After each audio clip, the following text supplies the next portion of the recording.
Feel free and let us know where you're coming in from, what city or state or country. We'd love to hear it. And if you want to learn about cultivating your leadership, you're in the right place. We've got a great set of guests today and making up my panel. I'm very excited about both of them. Maybe if you've seen my show before, you've seen Shona before, but we have a new guest in Hugh Macleod. He's here with us, and Shona's going to help me with some of my co-hosting, at least for the first half of the show. So welcome to the show as my co-host, Shona. Thank you. Thanks so much for having me, Rollis. And it's fascinating that I'm co-hosting with you and Hugh was our guest, given I've had some past interaction with you in the Canadian healthcare system. So this is absolutely fantastic for me. Thank you. Now, before I introduce Hugh, can you tell us how amazing Hugh is before we let him talk? How about that? Oh my gosh. Well, Hugh is amazing. He's got a long tenure in the Canadian healthcare system. And at a senior level, I'm CEO of the Canadian Patient Safety Institute. And I'll share just a teensy story where Hugh was a keynote speaker at a strategic planning session at a hospital I was a VP of. And so I met him many, many years ago. I won't date us, Hugh. And little did I know many years after that keynote speech he provided for us, that I would reconnect with him on LinkedIn. As I was preparing for the release of my book last year, I noticed Hugh had released his book, and I didn't know that Hugh had such a depth about him with respect to leadership and people-centered leadership. And with his book, and I'll let him chat about that. I had the opportunity to interview him for the curriculum of a graduate course that I'm now teaching at a university in Ontario.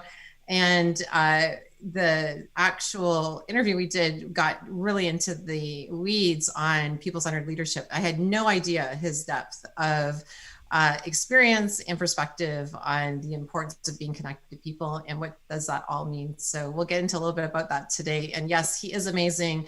I didn't know what a gift he was, the Canadian healthcare system, on the aspect of people leadership until this year, or last year, actually. I love it. So with that, welcome to the show, Hugh Macleod. I think I'll just drop off before I actually do damage to the introduction. Well, definitely glad to hear. And we have Khalid Al-Sayer. Hopefully I'm saying that name correctly. Welcome. He's coming from Saudi Arabia. That's amazing. So we're already attracting folks from Saudi Arabia, which is exciting. Thank you for being here. Thank you for spending your time with us. And we know it'll be time well spent. He is a PhD candidate at the College of Medicine. So very, very glad to have him. All right, so I wanted to, folks who are just signing in now, let us again know where you're signing in from, what city, what state, what country, and let us know what your journey is right now. Are you in leadership? Are you aspiring to leadership? Any questions you have about leadership? That's going to be the focal point of our discussion, is how to cultivate your leadership. And so to kind of get into that, just to start us off, Hugh, I would love to hear from your perspective. Let's define leadership. How would you define leadership? Let's define leadership. How many hours do we have? Oh, maybe 3 or 4 hours, maybe. No, in the next I hour have if we great can. difficulty with definitions of leadership. And when I go on to the internet and do a search, and I have it in my book, I think instantly you will get somewhere in the neighborhood of 1.4 million hits on the definition of leadership. Now, in many respects, I think that's a good thing, because what it demonstrates, there is no single definition of leadership. What it demonstrates to me, it's very individually based. It's something that you have to grow inside on your own. Warren Bennett said over 20, 30 years ago, who I think is the pioneer of contemporary leadership, he said, you are your own raw material. Develop it. Don't walk around in borrowed clothes. Mm-hmm. Don't be a copycat. Wow. Yes, you can be influenced by others by observing their behaviors. You can be influenced by your presentation today. You can be influenced by a book. You can be influenced by an article. But it has to come within you, and it has to be natural, and it has to be matured, and it has to be grown over time. Luckily, I've had lots of time to look back and learn about leadership on my personal journey. And it's a journey of single footsteps in a direction. And to get there, you must have patience. You must be open. And that openness has to be an openness of, from my perspective, of mind, heart, and will to do the right thing, and anchored on a set of values and principles that guide your footsteps, but more than guide your footsteps, they become, if you will, your compass, your moral compass, to do, not only do the right thing, but to do the right thing at the right time. Nice. Like that. And then the cultivating part was interesting to me. I want you to kind of dive into what you mean by cultivating that, because you're saying that, first of all, we don't borrow it. It's something we kind of based on our values, mind, heart, and will. I appreciate that. So what do you mean by cultivate? How could we cultivate leadership, our leadership?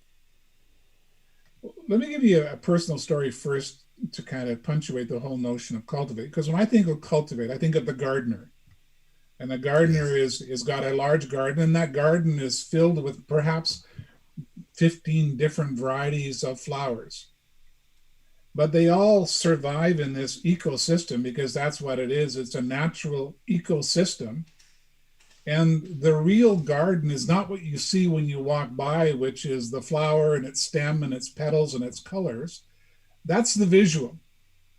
But the real garden is under the soil with its root structure and all the connections. And so when I think of organizational life, and that's where leadership is played out, but it's also where part of the cultivation takes place.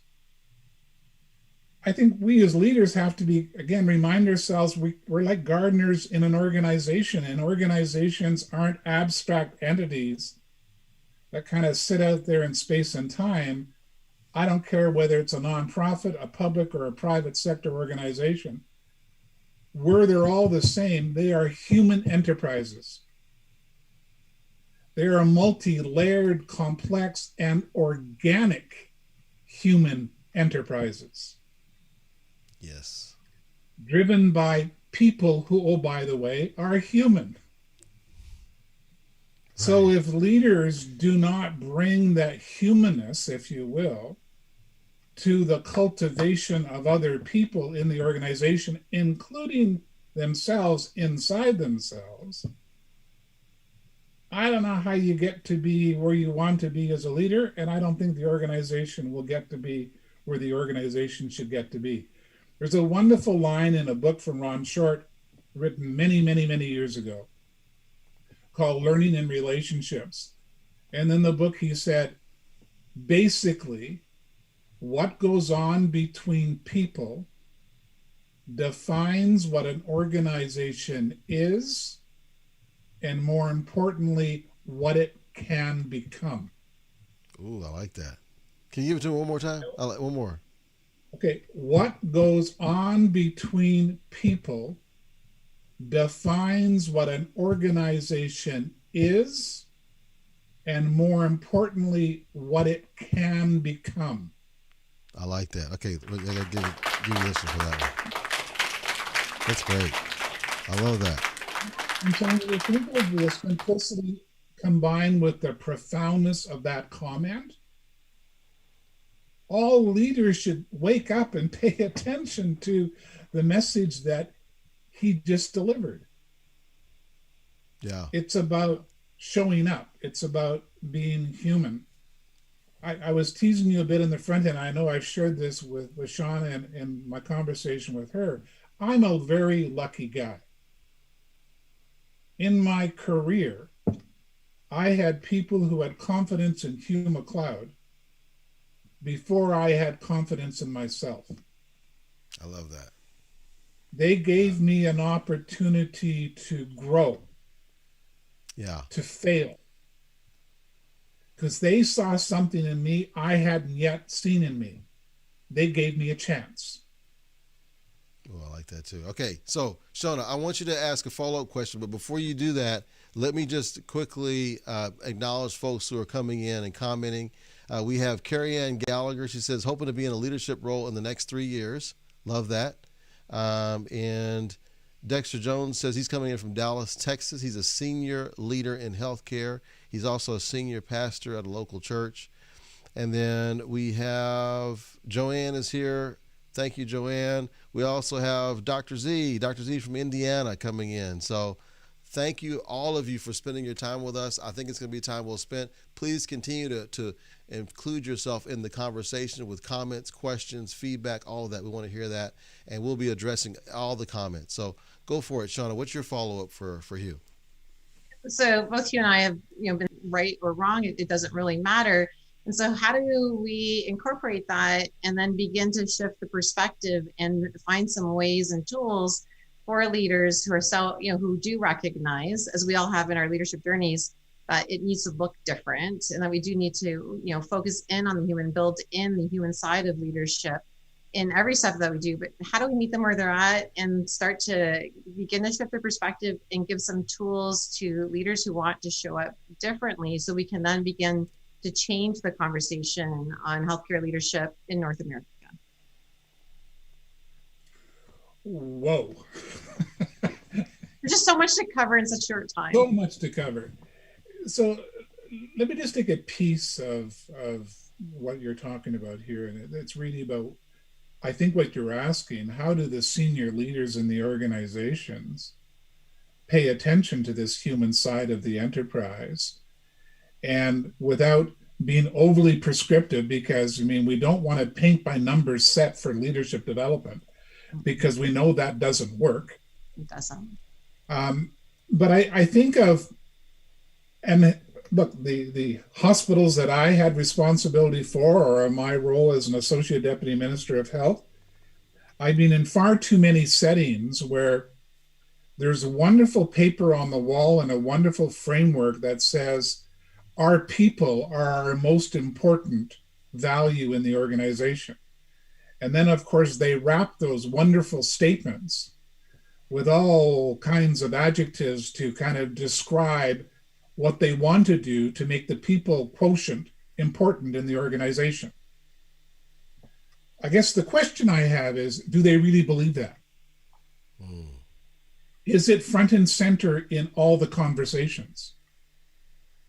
Is there a space on the senior management agenda every meeting that talks about the people side of their enterprise? At the board level, is the people side of the enterprise a standing policy type question that can create the kind of generative discussion that is required? I think we know what the answer is. It's not. No. And yet, when I think about healthcare in particular, which is the area where I probably have the most passion for, because it's the environment that I spent 35 of my years in, when I think about that environment, making it quite simple, we deliver care to people through people. And when the relationship patterns are healthy between the people, that includes the providers, the patients, the families, the suppliers, the non-direct providers, etc. When those relationship patterns are healthy between people, magic happens. And when the relationship patterns are unhealthy, we know what happens. People fall between the cracks.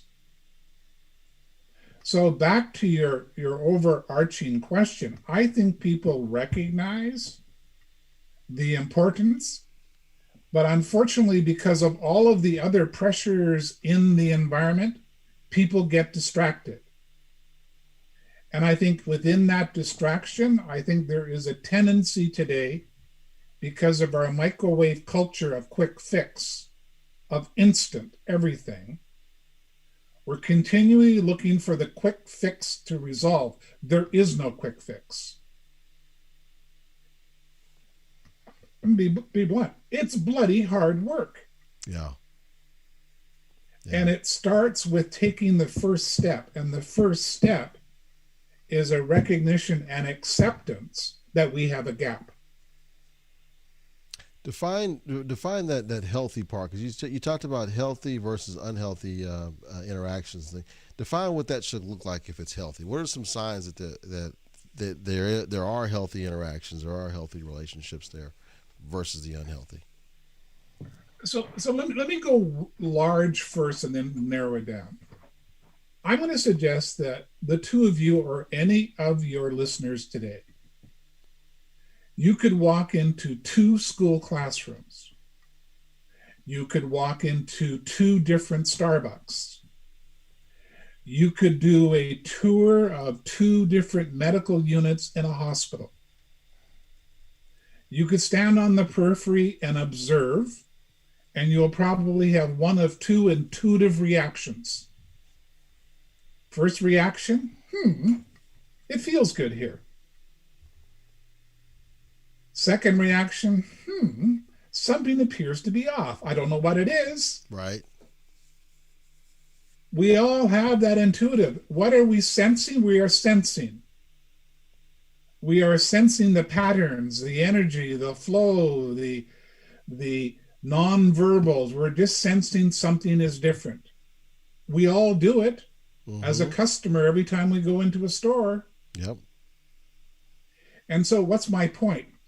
I get it. You'll have metrics that tells you something about your staff turnover, the number of people off on sick leave, the number of people on long-term disability, your workers' compensation claims.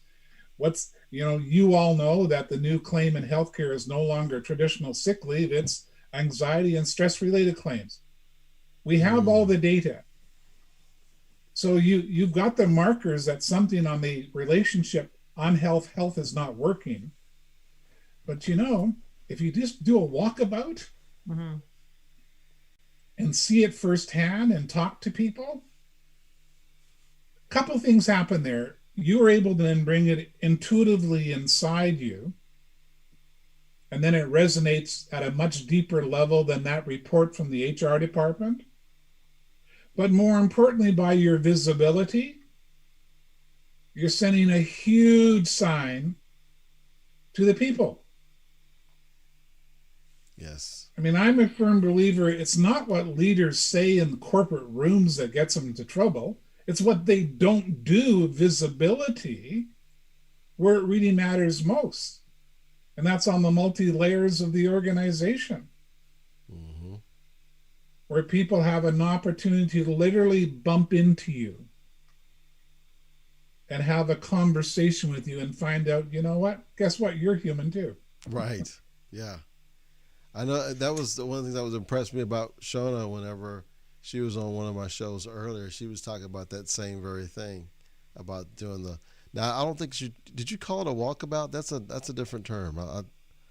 Yeah, I called it in my book, Walking in the Shoes of Your Employees. And to Hugh's point, I used to just do an 8-hour shift and, pick whatever area. So whether that was answering IT tickets, if it was, within my technology team, working in the emergency room department on a weekend evening shift with the nurses and physicians, cleaning hospital rooms, delivering food trays, whatever it was in scope for the healthcare organization I was a senior leader in. I found my way to do that. And to Hugh's point is around that internalization. You do take it in and your perspective shifts. Like there's just no doubt about it. And you will approach every decision you make by that experience that you had. And I changed every time I did it. And I always noticed when it was been a few months and I reschedule it for whatever important meeting I had to, do or go to, and I fell off track with my own commitment to do that, I felt less joy in my job and less inspired. And I tried to figure out what's going on. And I realized I hadn't been walking in the shoes of my employees, and I would go and find somewhere next to, do an 8-hour shift. And I would always walk away inspired and in awe of the amazing work the team I would be working alongside of was doing day in and day out, and you build trust, respect, relationships, and it's that humanness. So when I'm trying to learn how to clean a patient room and do that. I'm a human and I'm not very good at it. I'm on the belt tray line for, in the kitchen trying to prepare food trays. And I'm like the one like missing the tray as it's going by. Yeah. And I'm human, and they see me as a human fumbling and, Right. having a laugh at myself as I'm doing it. And it shifts that relationship. I'm no longer that invisible senior leader making decisions. I am human and I care about what they do. And I'm in honor and recognizing what it is they do. And then I'm paying attention to maybe all the things that we perhaps miss the mark on as senior leaders in terms of decisions and priorities. And I hear that, see it for myself, and that's that visibility. And so we talk about cultivating leadership and, hearing Hugh's thoughts about that. When I mentioned, meeting people where they're at, I know Hugh in the Canadian healthcare system and a bit of his journey. And there's this mold of expectation sometimes of leaders that we have to, be in the suit and be bureaucratic. Right. And I'm kind of curious, Hugh, your thoughts in your own journey and your own kind of awakening, I would say, around shifting the conversation and breaking the mold, so to speak. And so, I know Rollis's audience, and we've got leaders in all aspects of their journey. And so if they are in that place right now where there is a mold and there is an expectation of of the culture of the organization to be a certain way, and they know they need to be different, what's your journey in that space? I know you have your journey. And then how can we help those leaders find their path forward and through it and be part of the change to perhaps break the mold? Great question. And let me just, before I answer the question, piggyback on your comment about doing the walkabout and walking in other people's shoes. Just a very short vignette. I didn't believe that my orientation to become the CEO of the Canadian Patient Safety Institute would be on my second day to become a patient for the first time in my life.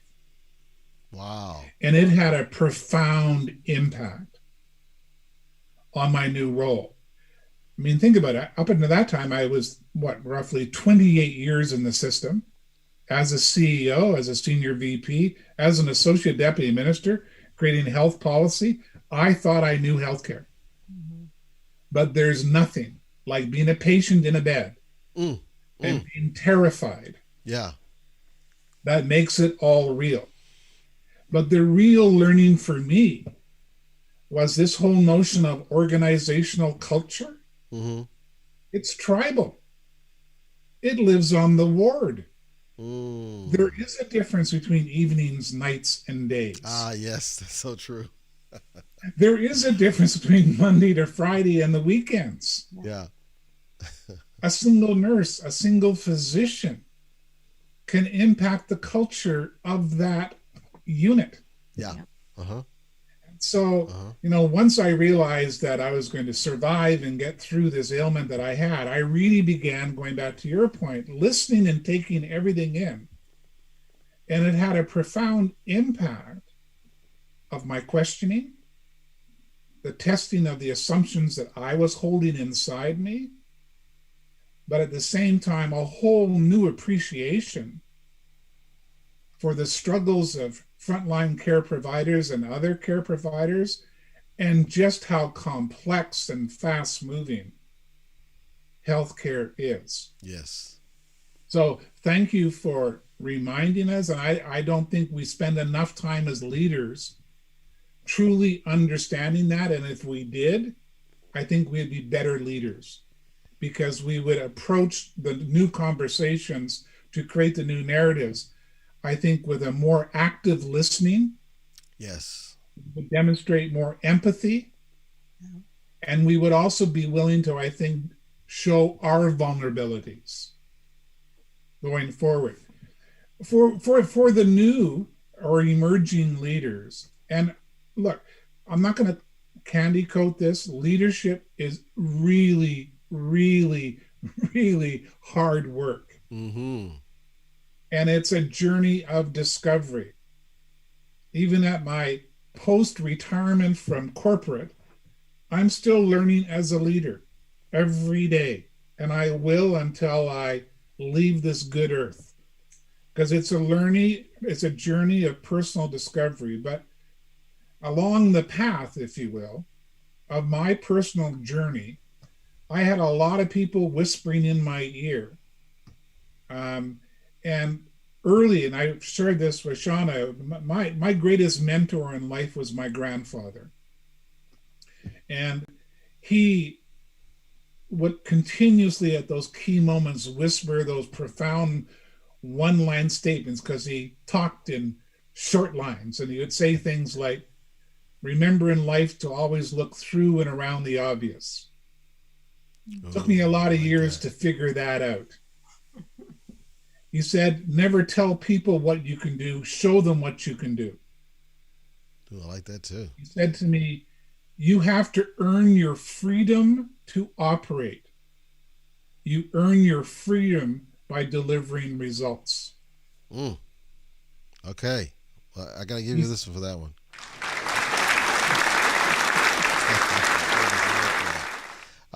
And finally, my favorite, which I think goes back to the people side, he said to me, in the heat of the moment, and you will be in those heated conversations, it is so tempting to bruise face.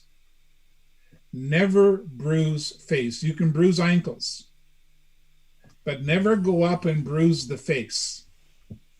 Because once you do, you may never, ever be able to restore that relationship. Ooh. How often have we seen in our careers people in that heated moment, and there will always be heated moments in leadership, go to the face to attack in the presence of others?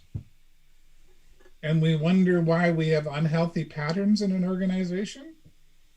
Those leaders in that moment, on that one moment of time in front of others, have given permission to other people to act out in the wrong way by their actions.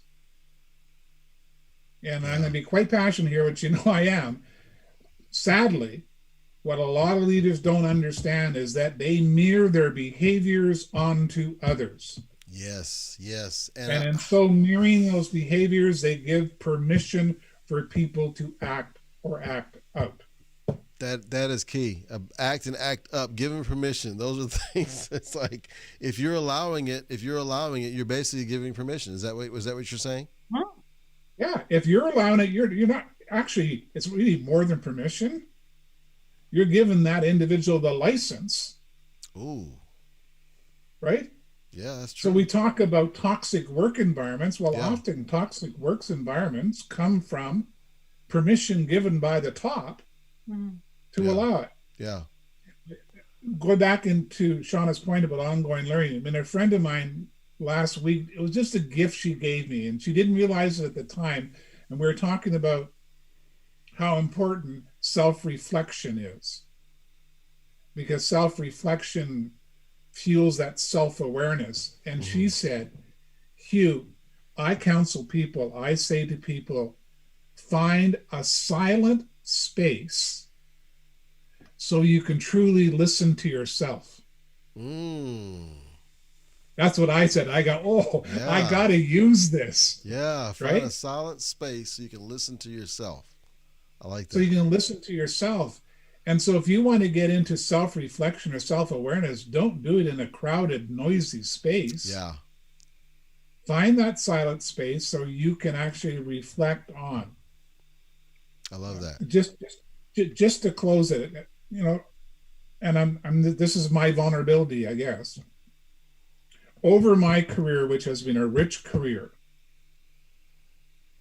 I have contributed to and witnessed thousands of interactions that, if tweaked, could have reduced human pain and wasted resources. Mm-hmm. Yeah. And so what's the lesson? If that's true, which is true for me, and I'm assuming it's probably true for a lot of your listeners today, then I try now very hard to reflect, and this would be my counsel to emerging leaders, reflect throughout the week. Just take a moment of your week. It could be, gee, it really worked well today, that piece of activity, that work I was involved in. Well, then ask yourself, what was your contribution to making that work well? Yeah. And on the other side, when it didn't work, ask yourself the same question.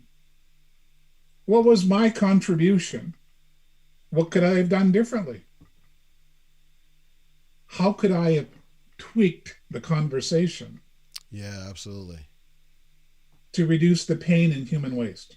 Now, I know, Shona, you have a time commitment, so I want to respect that. I want to thank you for coming on today. Thank you so much. And I'll try to join. I'll certainly catch the replay. And I don't know where the conversation will evolve to.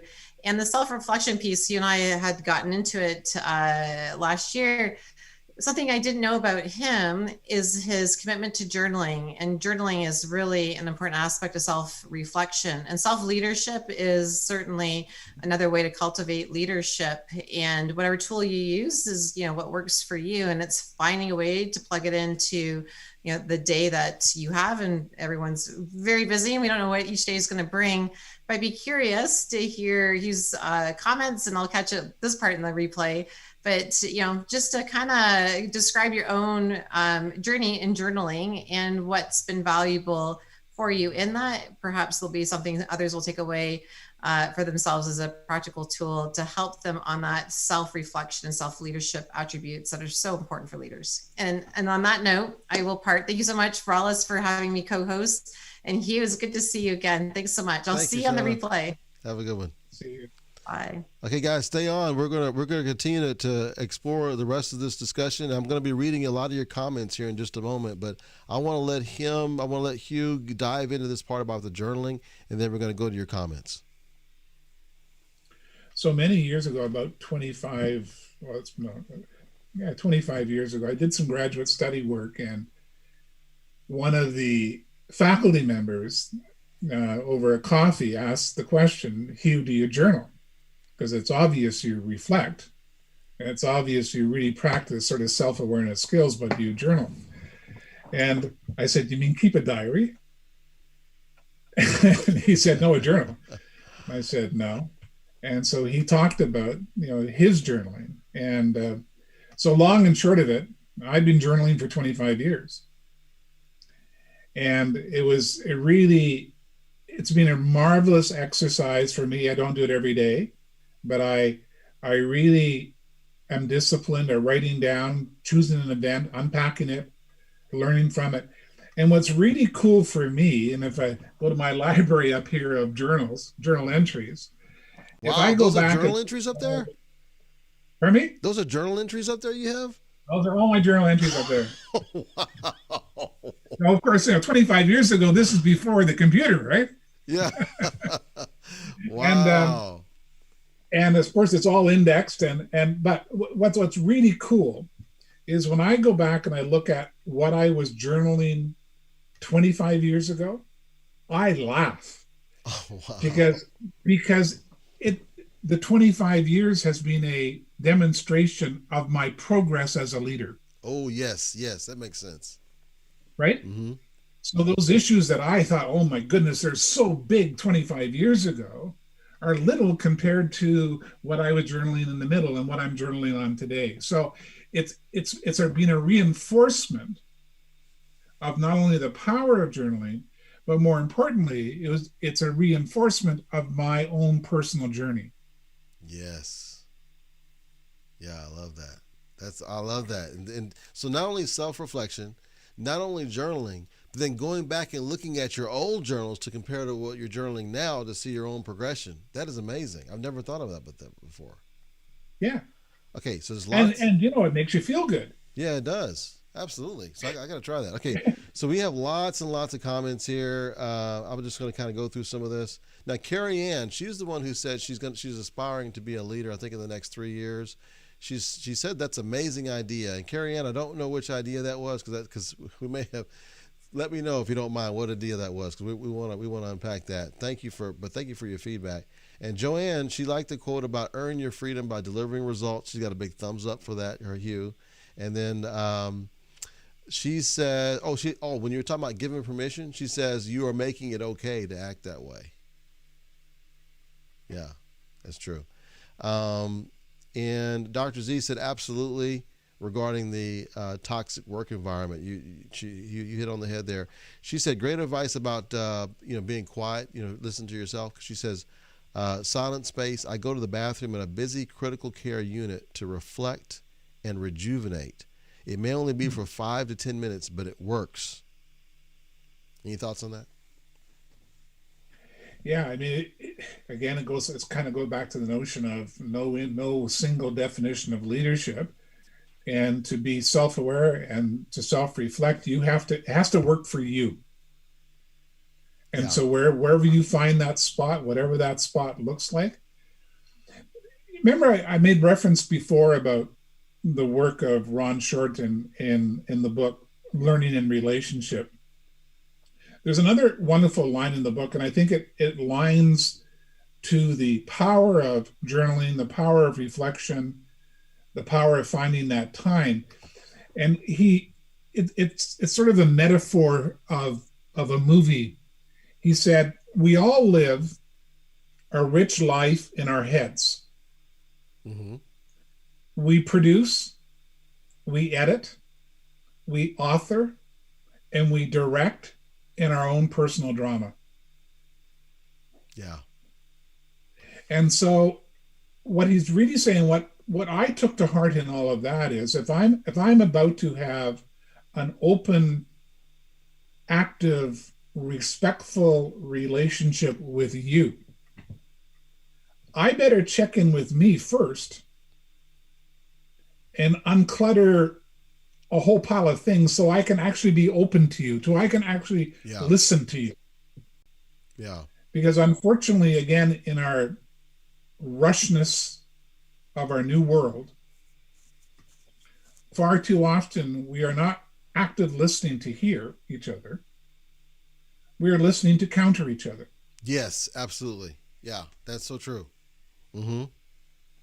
And so when I think of the conversations that must take place to develop the healthy relationship patterns, it's asking the questions to test assumptions, it's listening to hear, and then together looking at ways to create the new narrative, which will hopefully outgrow the challenges, the paradoxes, the contradictions that we're all trying to deal with as leaders.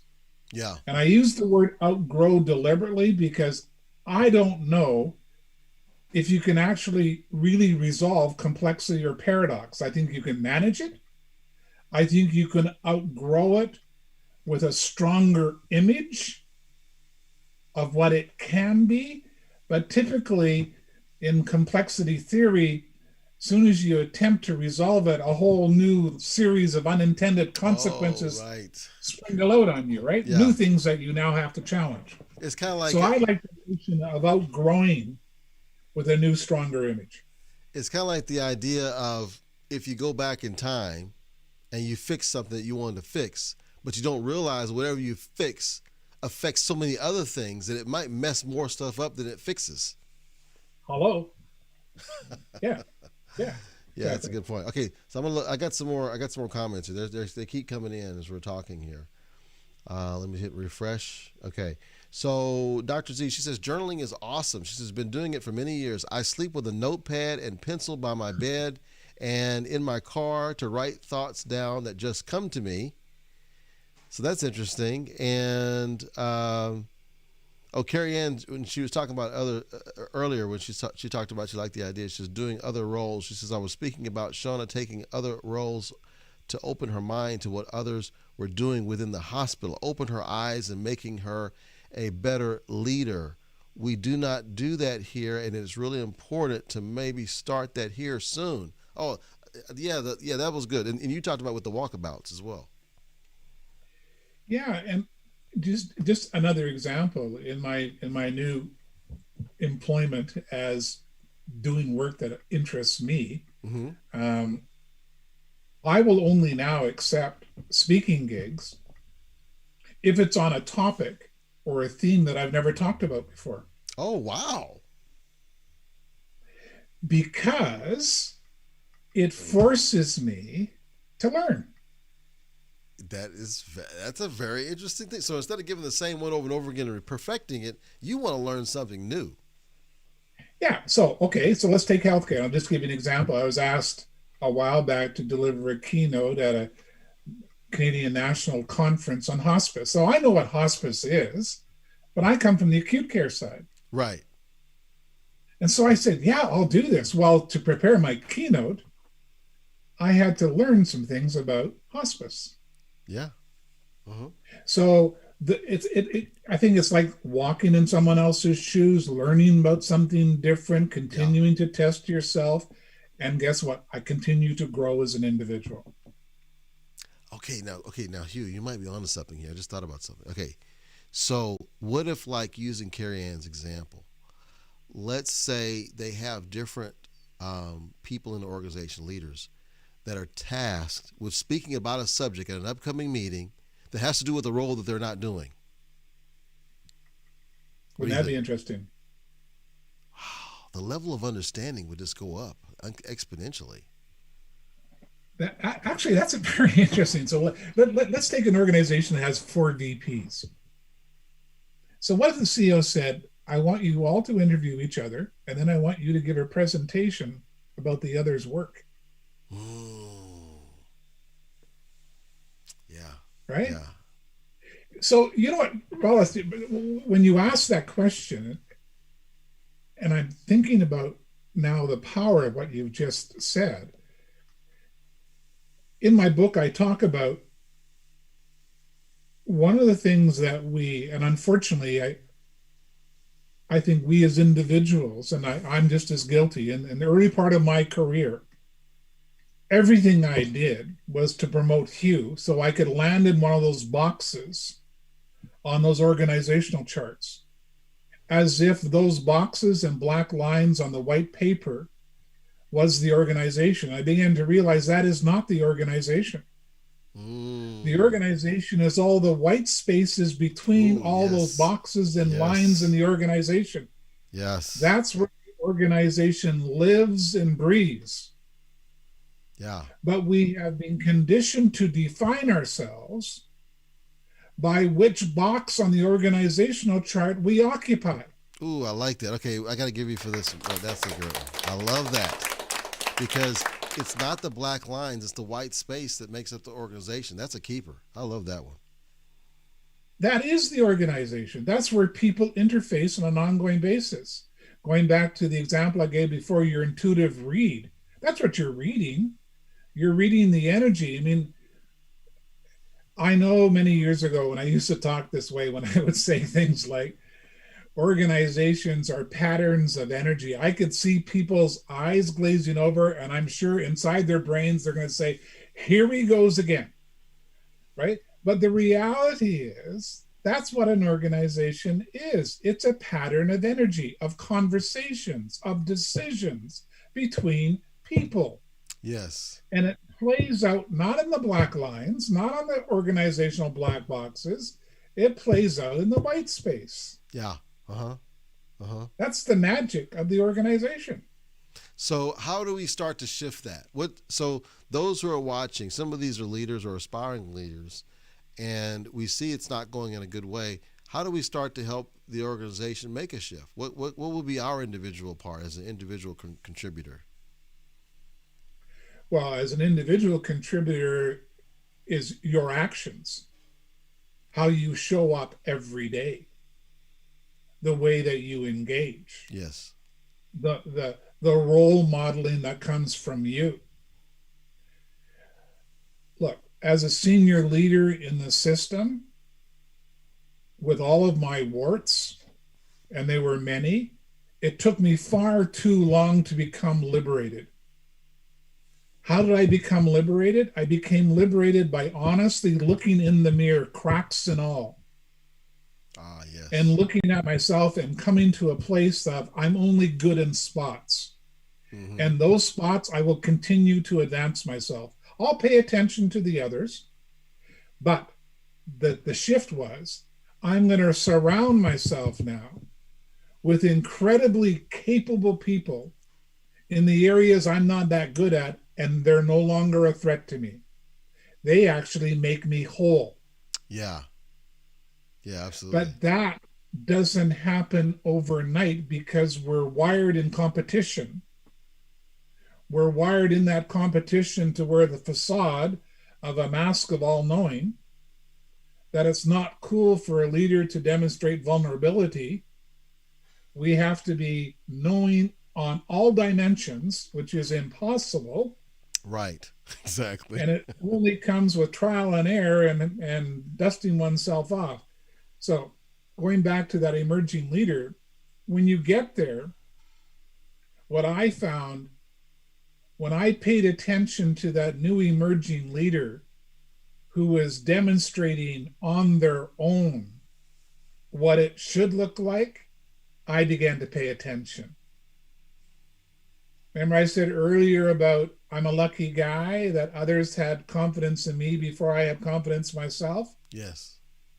I began to see in those new emerging leaders something that I wanted to give back to, that I wanted to help mentor and bring along, that I was willing now to give that person a chance Yes. to step out of their shadow, if you will, and being comfortable with the fact that they may stumble. Welcome to leadership. But my role was to kind of pick them up and help them on their path after a bit of stumble. Mm-hmm. So to emerging leaders, if you're in the right environment, be you. I've got a new tagline for my writings these days, and it's basically become the best of you. And in so doing, others will become the best of them. Oh yeah. Yeah. Yeah, it's so true. And you know, you made me think of some of the great athletes. I've been watching some of the documentaries around them. When you look at, let's say, a Michael Jordan or some of the other famous athletes that are on a team sport, they had to come to grips with they can't do this alone. And the more that they're able to bring out the best in their teammates, that's what determined their ultimate success as far as winning championships and becoming at the top of the game. Yeah. And I think that's true for life, isn't it? I believe so. If you're a parent, if you bring out the best in you as a parent, that's transferable to your children, which will give them the courage to bring out the best of them. Yes, absolutely. I mean, Rollis, a good friend of mine, many, many, many years ago, and we used to bus together into work, and we're having this is about 30 years ago, where we're both working this small department of this large life insurance company, and we're disgruntled by the lack of good management and good leadership, Right.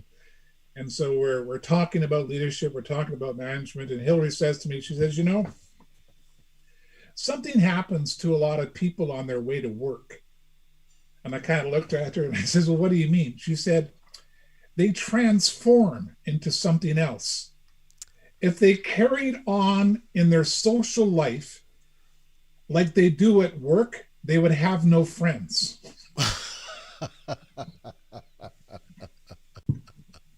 You know? Yeah. And it's still that kind of conversation still rolls around in my head. And I think there are still some individuals who on their way to work, they do transform. Yeah. Mm-hmm. They put on the mask of who they have to be as opposed to who they should be as individuals. Yeah, absolutely. You know, there were some comments I missed earlier because you don't know this, but our transmission got interrupted and we had to kind of go back online again. Oh, But it went smooth. We were able to get back online pretty quickly. But Dr. Z had said a couple of things earlier that she agreed with your definition of leadership, that it's within us. And she says that just working at the front lines, but been in leadership positions in the past and working on writing about issues surrounding leadership. And she liked your point about authentically open mind, body, and soul to lifelong learning and to serve others in an unbiased, non-egotistical manner. Those were her comments from the first part of our broadcast. And then I'm going to hit refresh. And if any of these things you want to comment on, just let me know. And I got a couple others. Let me just comment on the front end of her piece there. And sure. I love what she raised, which I think is such a crucial understanding, again, for all leaders in particular, but more importantly, for emerging leaders.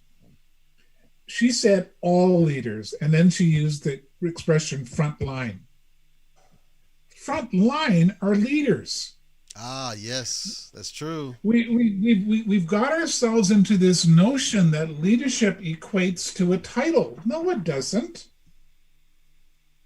When I think of the leadership provided by a nurse on the front line every day during COVID, and the balancing that has to take place and dealing with that patient and recognizing that family member cannot be there, and perhaps going that extra mile to make that contact with a family member who physically is not present. That's leadership. Yes. I love that, because if you think about it, let's say a nurse who's let's say she's on the med surg floor, he's on the med surg floor, and they're walking into a patient room. They are the leader in that room in a lot of cases, because they're in charge of the care of that particular patient, and how they lead that room is going to determine the success of their recovery. Would you agree? I would agree. I mean, first of all, the patient's vulnerable. The family, depending on the situation, is frightened. Oh, by the way, I mean, again, going back to my experience, which I knew intellectually, but until you're patient and feeling it, you don't really get it. Right. Healthcare has its own language. Yeah. They talk in a vocabulary that average citizens don't understand.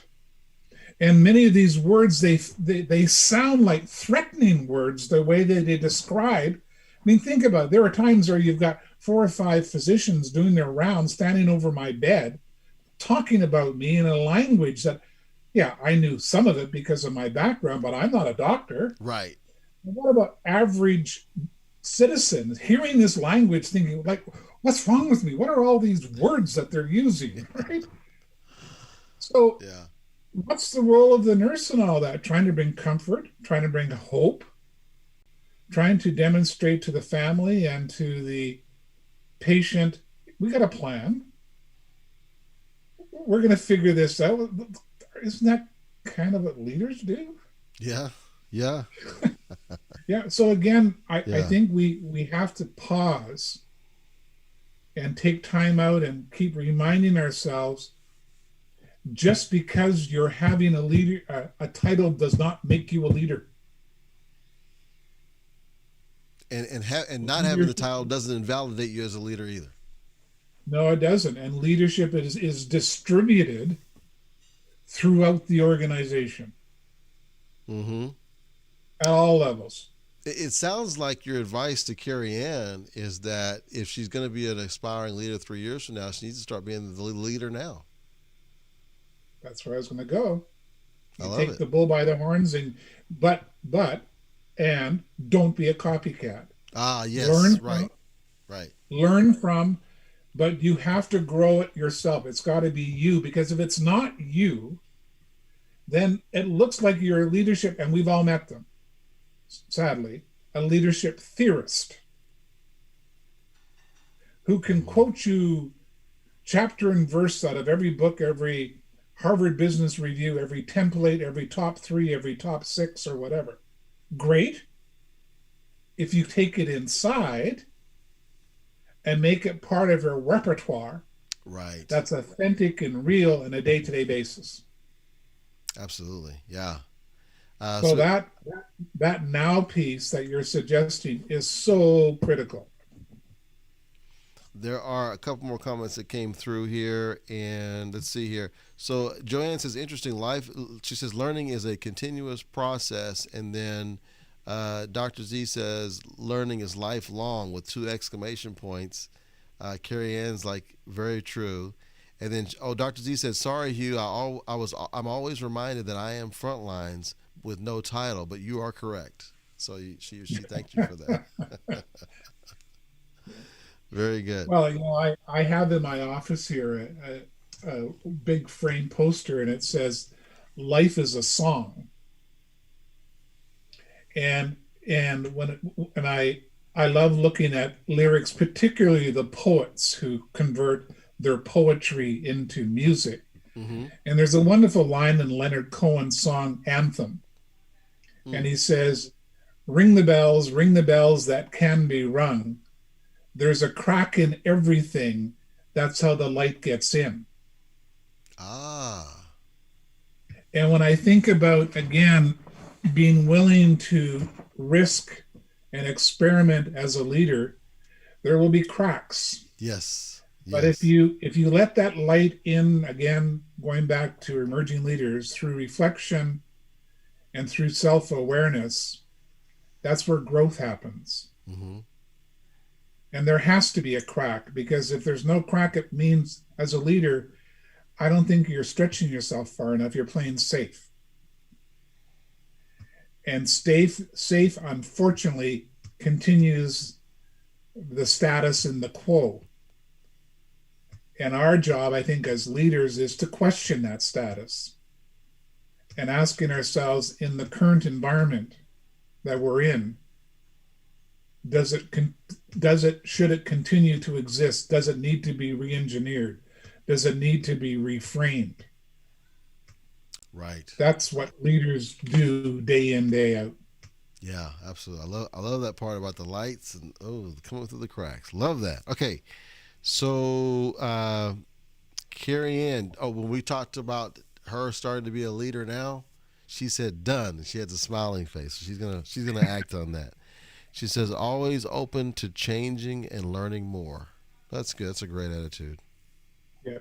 That's absolutely great. So we're finishing up here for the hour. Those who are watching, if you're looking to get the SHRM credits, the activity ID should be included. I think Joanne will probably include that for you somewhere in the post or the comments. And then also Joanne will include a feedback form so you can put the feedback on what you saw today. We appreciate that. We love any feedback you want to give. And feel free and give some feedback informally in the comments too. What resonated with you from what you heard today from either Hugh or Shona? We appreciate having you on, Hugh. You've been amazing today. What's a good way for folks to keep the conversation going or to contact you further? You have my email address, I believe. If not, I'll just... Well, now here's one thing. We do have you tagged in here too. We have you tagged. Your LinkedIn is tagged in here. Fair enough. Is that a good way?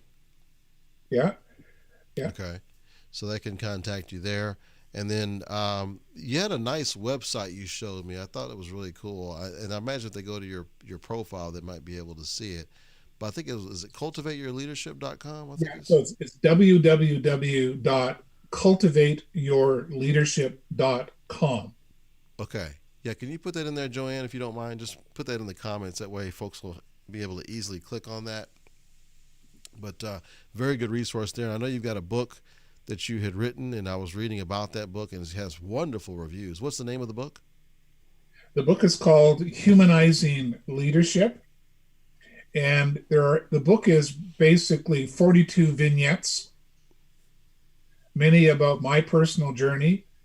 And the book has 3 cross-cutting themes, many of which we talked about today. First cross-cutting theme is reflection fuels. Mm-hmm. Second cross-cutting theme is people matter. Third cross-cutting theme is relationships make the difference. Oh, yeah. I like that. So those 3 themes woven together, I'm trying, in the book, through the 42 vignettes, I try and create, if you will, a tapestry that will prompt people on their personal journey of discovery. Very good. Well, I tell you, today has been enlightening for me. I want to thank you for your time today. Any parting thoughts you wanted to give the folks before we finish up our broadcast? Just one parting thought. I just want to, I ended my book, I end all my lectures, and so maybe end this. Mark Twain, the great American author, is one of my favorite writers because he has this ability to take simplicity of language and in a very short pen stroke create profound statements. And this is in 1930 when he wrote this, and he says, "It is not the truth that we do not know that does us in, but the truths we know and don't practice." That's powerful. Oh, it's one of my favorite. And when I think about leadership, it kind of captures it all, doesn't it? Yeah, it does. It does. We know the truth. We know what has to be done. Going back to the emerging leader, do it now. Yeah, absolutely. So I got to give you this for that. That is a wonderful round of applause from our virtual audience. It's been a great day today. Folks, thank you for watching Carrie Ann and Dr. Z and some of the others that were on our first section. We appreciate you. Thank you for what you're doing, investing in yourself, investing in your time and spending it with us. We appreciate it. Hopefully you felt it was beneficial. I know I was benefited greatly, Hugh. So thank you for what you're doing, and please continue the great work. Thank you. Okay, so let's say bye to everybody, and then I'll ask you to stay on for just a second while we close out the stream. Bye, everyone. Bye. Okay, so when I see the hand waving, I'll know that I can cut the stream. We had a situation earlier in the broadcast, and guys, if you're still here, put in your comments if you don't mind what really resonated with you today. I'd love to see your comments today. But yeah, it was a short moment earlier in our conversation where it cut off.